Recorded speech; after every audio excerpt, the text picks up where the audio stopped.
Ayan, kamusta mga ka-partners in grind? So, 12:30 na. So, gantong oras ako nag-start magtatap habang tulog yung aking mag-ina. Ayan. So, ito nga pala yung ginagawa ko. Ayan. So, pag sa gabi, printing ako. Nagpiprint ako ng mga t-shirts. So, gagawin ko ngayon nasa 100 pieces. Ayan.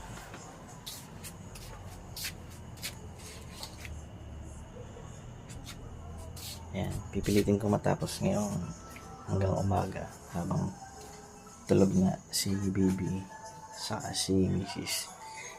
Sasamantalain ko yung oras kasi bukas day off si Mrs. May check up sila ni baby.